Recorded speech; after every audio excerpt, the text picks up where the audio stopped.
So I request all the brothers to come inside and all the sisters to end their conversations and listen, because we're at a very delicate time in the life of Rasulullah sallallahu alayhi wasallam, and we want to pay attention to some very important lessons as they relate to our life today.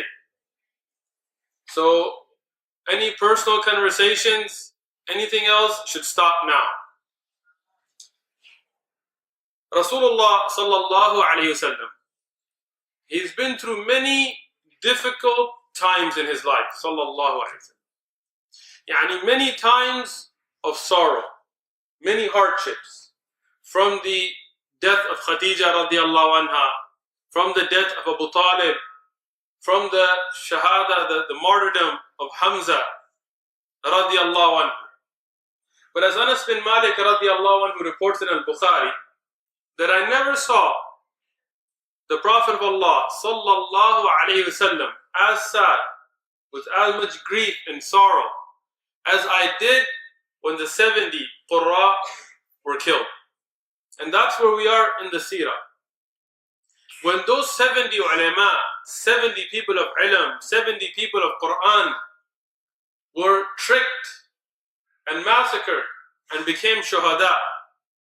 Now I want to point out, as we find from Sahih Hadith, and many of the ulama said there are ayats in the Qur'an that may be mansukh later, but they were revealed about this as well. But we for sure know that those Sahaba radiallahu anhum that became shuhada in this time, they were people of Jannah. They were people that were given the successful glad tidings of Jannah. So for them, there is success. But for us in dunya, when we lose somebody of ilm, this should be a time of huzn for us, a time of sadness. And that's what we don't realize. Here Rasulullah sallallahu alayhi wasallam knows that those Sahaba, they became successful. So it's not like their life was wasted, or as people of dunya say, oh, they could have lived out their life. No, none of that stuff. We know that they reached their goal. But we need the people of ilm. Now imagine us today, when the great ulama of Islam passed away. Many of us were alive at that time. Shaykh ibn Baz rahmatullah alayhi, Shaykh ibn 𝐒𝐭𝐻, Shaykh Albani, and other ulama, Shaykh Bakr Abu Zayd. When they passed away, we realized their value. Because when they were alive and we were alive, we used to think about sitting in their halaqat, or maybe somebody would go and sit in a halaqah and some benefit, but we didn't realize their value until they were gone. And now we go back and read their books and read their aqwal and see the genius of their writings and think, subhanallah, I wish I had left my job in school and everything and just sat at their feet and taken ilm from them. So when you lose the people of ilm, you lose ilm with it. As the Prophet sallallahu alaihi wasallam has told us, that Allah subhanahu wa ta'ala will not take ilm away by just making it disappear, but it will be by the death of the ulama. We see some ulama of Qur'an, like one of the ulama, Shaykh Abdul Salam al-Rustami. When you listen to his tafsir,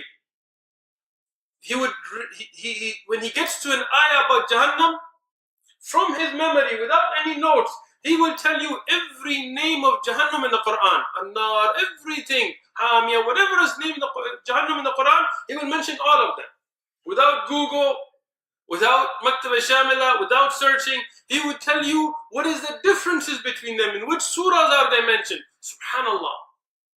And when we saw him giving dars, he would have nothing but the Mus'haf in front of him. He wouldn't have any, deliberate laptops or notes or iPads.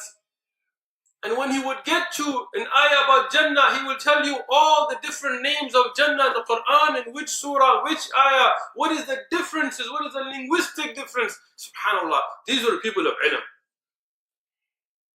When they left this dunya, Allah subhanahu wa ta'ala took that ability. It's not that the books are gone, but that ability, that fahm is gone. And alhamdulillah that we have their books to still benefit from. So here in the seerah, even though Rasulullah sallallahu alaihi wasallam went through a lot of hardship when his own family members became shuhada, but the hardest time on him when the people of ilm were killed.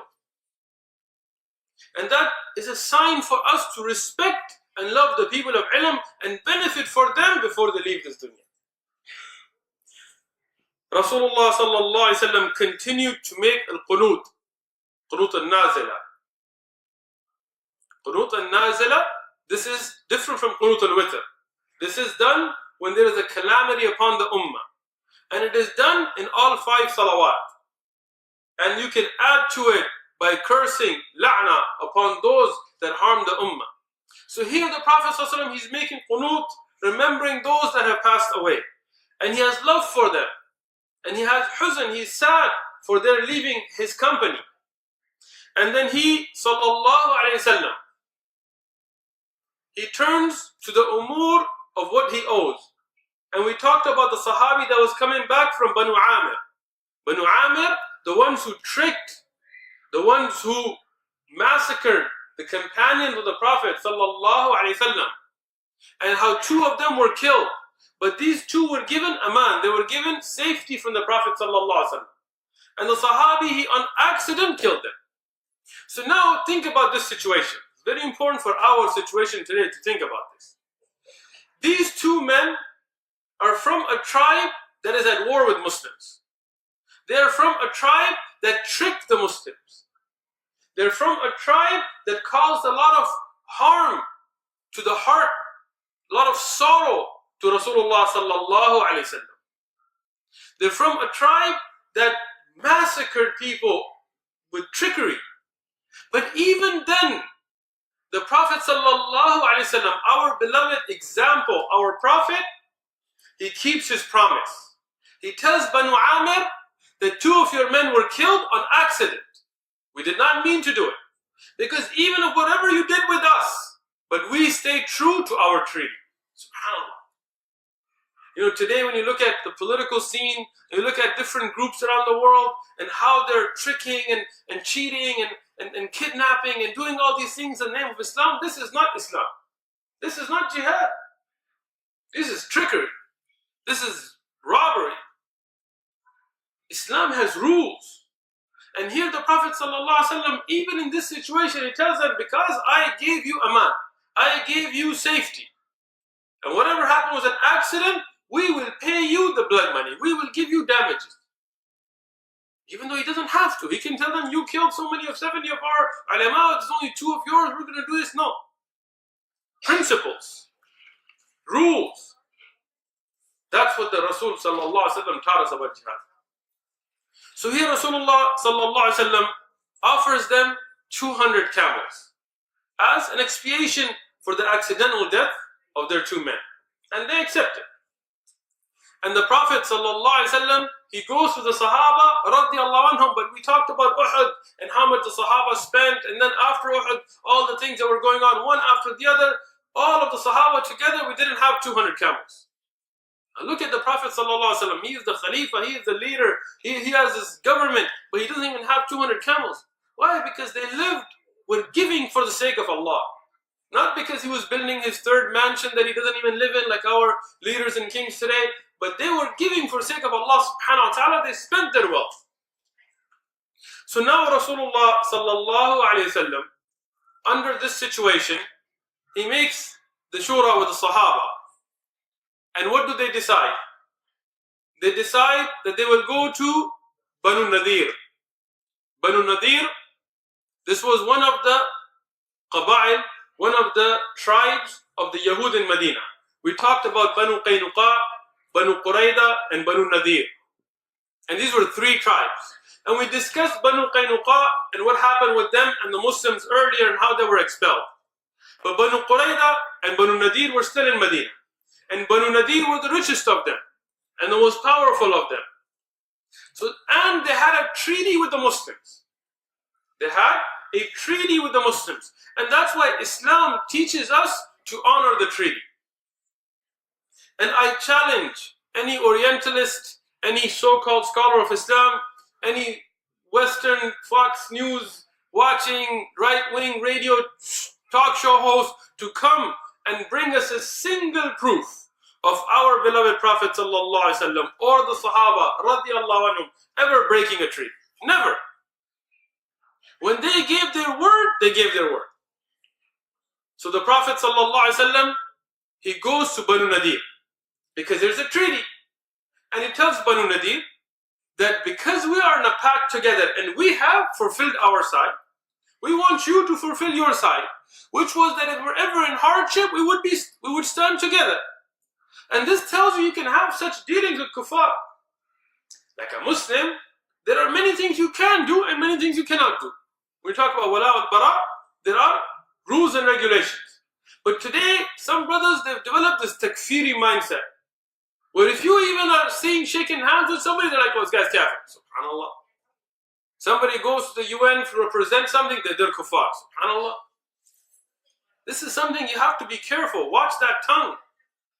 We can't accept such ideologies. We have to look at the life of Rasulullah sallallahu alayhi wa sallam. Here Rasulullah sallallahu alayhi wa sallam made a treaty with Jews and he kept to his treaty. And here Rasulullah sallallahu alayhi wa sallam, in keeping true to that, he went to Banu Nadir and he told them, we don't even want you to give us the camels. We just want to borrow them. We will borrow them. Whatever we have of ours, we will use. We will borrow them and we will pay you back for them without riba, without interest obviously. But this is a part of the pact that you made with the Muslims. And Banu Nadir, they tell the Prophet ﷺ, you're right, that is a part of our agreement and we will give you. And this rawayat, I looked at the narrations, this is the authentic narrations. So here Rasulullah sallallahu alayhi wasallam and Abu Bakr and Umar and Ali and many of the sahab of Rasulullah sallallahu alayhi wasallam, they are sitting, waiting. And there is a wall, and behind that wall, the Prophet ﷺ is sitting with the Sahaba radiallahu anhum, and Banu Nadir are having a shura. They're discussing. Inshallah, everybody should focus here, especially the sisters. Rasulullah ﷺ is sitting, Banu Nadir, they agreed to live by the pact and help the Prophet ﷺ by letting them borrow 200 camels to give to Banu Amir. At this time, Banu Nadir, when they're talking, while the Prophet ﷺ is waiting, they say, you know what? Let's kill Muhammad sallallahu alayhi wa sallam. Subhanallah. Now look at this. From a historic perspective, and you can look in all of the books of history. يعني الطبري, and you get تاريخ الكبير of Imam al-Bukhari, الطبقات of Ibn Sa'ad, Ibn Hisham, Ibn Ishaq. You can go to all Ibn Kathir, Bidaya wa Nihaya, and you will find authentic narrations to show this without disagreement. So we as Muslims said, look at history and let it be a witness. Here, the Prophet ﷺ is keeping true to his word, and he is going there with good intention. And Banu Nadir, what do? They trick the Prophet ﷺ and plot to kill our Messenger sallallahu alayhi wa sallam. Now, from Banu Nadir and from the people that were in their shura, there were two people. One is a mushrik and one Yahudi, Salam ibn Mushkin. We see in some of the books Mushkin, but this is a mistake. If you look in the original, it's Mushkin. Salam ibn Mushkin and one other mushrik, they disagreed. They told them, look, there are two reasons that we should not do this. One, we have a pact, we have a treaty, and we should live by our word. So amongst the Yahud and amongst the Mushrikeen, there were some people who didn't want to live by their word. And the second reason, and subhanAllah, they are kuffar, what do they say? They said, this man, he gets wahi. Subhanallah. He said he gets wahi. His Rabb will inform him before you do it, so don't do this. Subhanallah. They realized this. But these were two amongst many. Banu Nadir told them, shh, quiet, sit to the side, and they got one man. And according to the ulama of Tariq, his name is Amr ibn Jahsh. He was a Yahudi, and he took on the task to get a big boulder, climb up that wall where the Prophet ﷺ is sitting, and to throw a big boulder to kill the Prophet ﷺ. And this is the thinking of kuffar constantly, that if you kill the leader, Islam will stop. But this is not true. This is not the way it works. Islam is not about personalities, it's about a message. And until there is a person to say La ilaha illallah, Islam is not stopping. But this is their thinking, so they decided to plot to kill our beloved Prophet sallallahu alaihi wasallam. And as Amr ibn Jahsh, he's taking this boulder with help from behind the wall, climbing. Here, there are two narrations amongst the historians. One is that a Muslim woman who lived amongst Banu Nadir, she found out and she sent somebody, but this is weak. These asanid are da'if. What is in the asah, yani the stronger narrations, it is that Jibreel alayhi salam himself was sent by Allah subhanahu wa ta'ala to warn the Prophet sallallahu alayhi wasallam, and that is in the more authentic of the narrations. Jibreel alayhi salam, he came and he told the Prophet sallallahu alayhi wasallam of their plot, and the Prophet sallallahu alayhi wasallam, he got up and started walking away. He didn't even talk to the Sahaba radiallahu anhum, he started walking away. And as the Sahaba saw, they went with him on their way back to Medina. The Prophet ﷺ informed them of their plot, and Banu Nadir were unsuccessful in their assassination plot against the Prophet ﷺ. But now they have betrayed the treaty. They have broken their pact. Because a part of the treaty was they would not try to harm each other. And until they broke their treaty, the Prophet ﷺ treated Banu Nadir with respect and stuck by his word. But now the treaty is broken. Now it is the right of the Muslims to attack and fight because they tried to kill the Prophet ﷺ. But our Prophet Muhammad ﷺ loved peace. He loved to resolve things in a peaceful manner. So what did he do? He ﷺ collected the Sahaba, explained the situation, they made the shura, and they decided. The Prophet ﷺ made the decision to send Muhammad ibn Maslama. Muhammad ibn Maslama, we discussed him earlier, the great Sahabi, with some of the Sahaba radiallahu anhum to Banu Nadir. Now Banu Nadir, they're strong in number, and they're very rich, and they're the best equipped in armor and weapons, and they have fortresses like we discussed earlier, and they're well prepared for war because they had all the wealth. So they had years of provisions ready for themselves. So this is a very difficult decision, because if they go to war with the Muslims who just had Uhud and all these battles and these trickery and Sahaba becoming shuhada, and they're financially struggling, they couldn't even come up with 200 camels, it's a very difficult time. But what do the Sahaba say? The Sahaba, they said, we're ready. It said, as I was reading in some of the books, it said, whatever may happen, yani whatever happen, if we all get wiped out, whatever happens, we are ready. And they stood up with honor and dignity, and they went to Banu Nadir. And what did they tell them? They didn't tell them we're going to fight, or it's war, or you tried to assassinate. No, they were told that you are given 10 days. 10 days, take all your wealth, take all your provisions. We don't want your wealth. We're not about money. Take everything you have. In 10 days, you have to leave Medina. Because you have betrayed your pact, betrayed your treaty, and now you are showing that you're going to try to harm and kill and use violence against the Prophet sallallahu alaihi wasallam. And this is a place of peace. This is a place of peace. So now you have to leave. You have to leave Medina.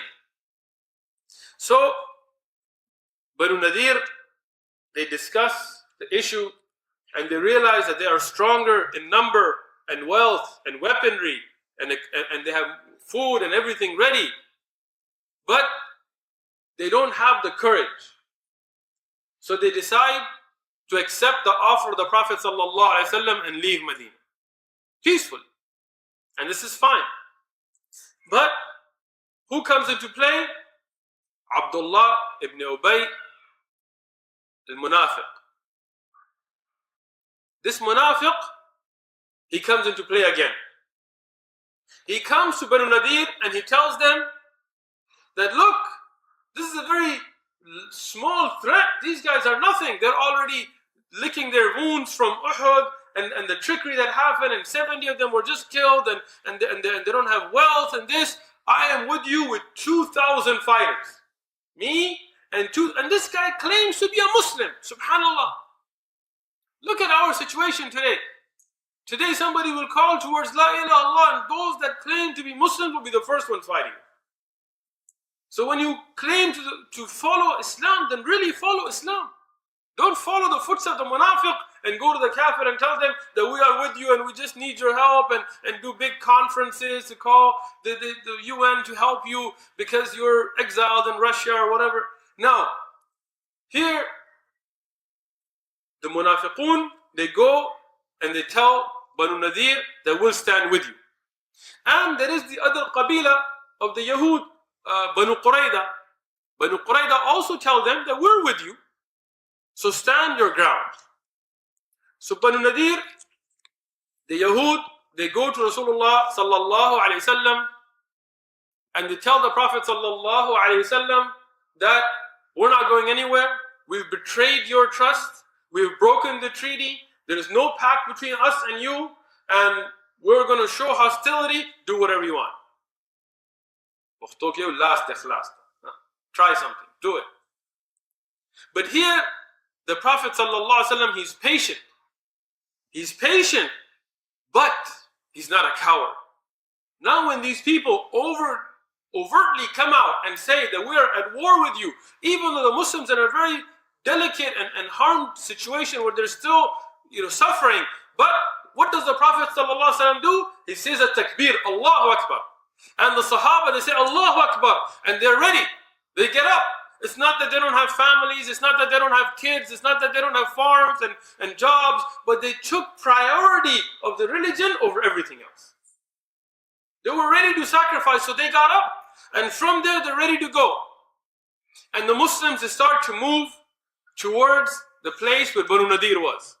And Banu Nadir, they had castles, fortresses that they had set up that you couldn't attack them. And they had years, some of the ulama said 1 year, some said more than a year of provisions ready, like bunkered out. And they had farming areas inside their enclosed area to survive. And they were the best armed. And they had gold, they had weapons, they had wealth. So they're ready. And the Muslims have nothing. But they have Allah subhanahu wa ta'ala, so they're not afraid, they start moving. But when they're moving, when you're going towards an enclosed castle, you can't attack them, and they attack you with arrows. So Banu Nadir start shooting arrows at the Sahaba, and the Sahaba are getting hit. So the Prophet sallallahu alayhi wasallam, in an incredible military decision, he backs them up. He tells them to go back to where they're out of range. And then he tells them to light their farms on fire, where they would have their trees and things. Why? Even though regularly in Islam, in a battle, you're not supposed to harm people's farms or their houses, that's true. But there is tactics. In this situation, these people are at war with Islam. They have betrayed their trust, and they've enclosed themselves in a way that you can't front, they won't come out. They're not brave enough to face the Sahaba on the battlefield. And the Prophet ﷺ knows, and all of us know, whether you want to admit it or not, that Yahud, what do they love? They love that mal. It's true.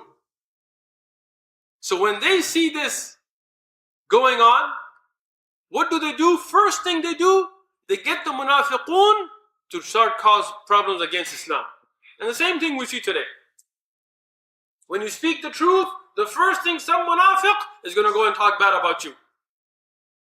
He's going to try to find some mistake, he's going to find some clip, and he's going to go and he's going to be like, that guy, he's labeled this and that, Wahhabi, fundamentalist, whatever. And that's the same thing, the munafiqun, Abdullah ibn Ubay, the munafiq, and his 2,000 fighters, they didn't fight. They were too cowards to come and fight.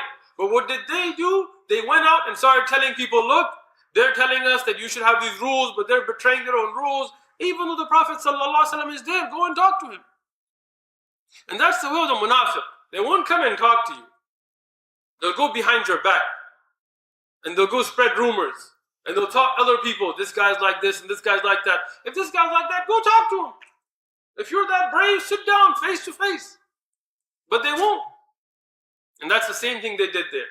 They started to spread rumors, but the Prophet ﷺ didn't care. He's under guidance from Allah subhanahu wa ta'ala. And the tactic worked. And Banu Nadir, according to some of the ulama of Tariq, after 6 days, there are different numbers up to 15 days. Between that period of time, Banu Nadir, they themselves came out without fighting. And they agreed to the terms of the Prophet sallallahu alaihi wasallam. And that's a wonderful thing when a situation resolves without bloodshed. And that's what Islam wants, peace to be on the world. And that's why the Prophet sallallahu alaihi wasallam, he always kept his word. And here the Prophet sallallahu alaihi wasallam, even though now he has the upper hand and he could execute them and harm them, but he didn't. The Prophet sallallahu alaihi wasallam told them that you guys can leave Medina, no problem. You can even take your wealth. We don't want your wealth, but you can't take weapons. Arms, you have to leave behind, because we don't want you tomorrow giving it to enemies and harming us with it. So they were not allowed to take their weapons, but their wealth they could take with 1 camel per person. And according to many of the ulama, they took 600 loaded camels. 600. If Islam was about trying to get wealth, trying to get money, just trying to come up, they should have taken it. But that's not what Islam is about. Islam is about connecting people to their Lord subhanahu wa ta'ala. That's what it's about. It's not about trying to get rich. Because the Prophet sallallahu alaihi wasallam let them. It's 600 loaded camels. Imagine what the Muslims could have done with that. But he said, no, let them take them. We don't want their wealth. We want Islam. We want peace. We want the guidance to spread. So he gave them da'wah. And from Banu Nadir, from the good akhlaq of Rasulullah sallallahu alayhi wasallam, 2 of their minor tribes, from the major tribe, there are minor tribes, they became Muslims. And those that became Muslim from Banu Nadir, they were allowed to stay in Medina. It's not that, oh, you are this race or that. Islam doesn't care about races. As a Muslim, we're all the same. Arab, Ajam, black, white, green, Chinese, whatever you may be. When you are Muslim, we're brothers. There is no racism in Islam.